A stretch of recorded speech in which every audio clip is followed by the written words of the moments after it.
So it was this.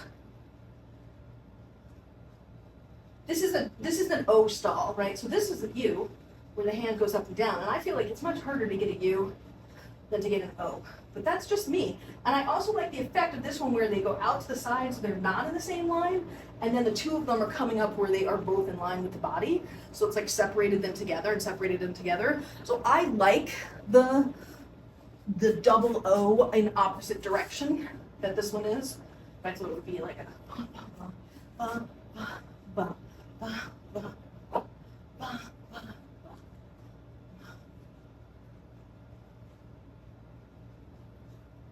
whichever way you wanted to do your O. I think it lends itself to dancing, and also my whole thing about lines, right? The most, in my opinion, having done an enormous amount of modeling for photos and stuff, the most boring position is squared off. The most interesting position is where you have some sort of something going on with your body. I mean, it's easier for girls because we got curves, so that it naturally gives us not a straight line the way men have. But I think that something like this lends itself to a different sort of aesthetic because you're intentionally staggering it rather than stacking it. And I think there's a certain elegance and beauty in that in and of itself. So we hadn't done patterns before where they were staggered, hence wanting to give you a nice little staggered pattern. And then I guess the distinction that I would make is, long ago in our practice when we were talking about doing stalls and we were talking about the U-stall combination, we talked about the positioning of like where you could actually place your U-stall.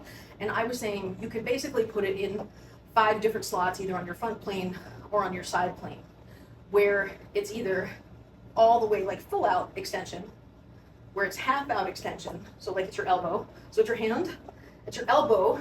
Now it would, if you're standing like this, right, it would be at the length of your hand, at the length of your elbow, in line with your frame, in line with this elbow, or in line with this hand. So this is like elbow to elbow, but you could do full line, so body line. You're still skipping a slot in between, versus elbow to elbow where you're skipping the middle slot in between. So if you think about it as 5 different slots, typically you skip at least 1 slot. You might skip all the way to, like, this is all of the slots. Sure, as part of a turn would be a great example of where you would do that, absolutely. So for this particular one, same thing applies with the floats. The float combos that we've been doing so far, we've been doing them theoretically all in line. This one, I would say, we're doing, the lines are on the elbow line. So the hand is mostly trying to go up and down on this line here, and this one's trying to go on this line here. But then what happens is, it's side opposite left, but then I open my hip so that I'm facing front plane, almost. It's really, I'm facing 3/4. And then as I come through, I do my O there. I mean, I'm not saying my technique is 100% clean, but then this is also, this begs the question, how clean does the technique need to be if you're dancing with it and you can make it look good in the dance? So there's a line between expression and technique that's relevant there, I think. It's not in line with the intention of it being out so that they're both flying on the sides, but then they do stack in line with the body, then flying on the sides, then stacking, flying on the sides, and stacking.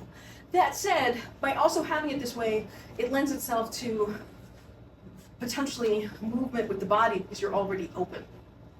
Right, so I'm all ready to turn here or here. Like because I'm oriented 3/4, I'm already partway open in my T stance, so it would be really easy to get to a 90-degree here, right? Because like if you're doing,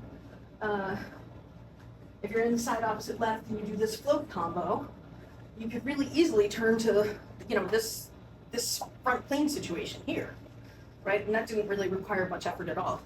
You're already positioned.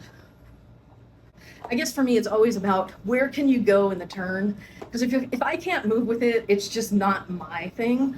But I get that that's not everybody's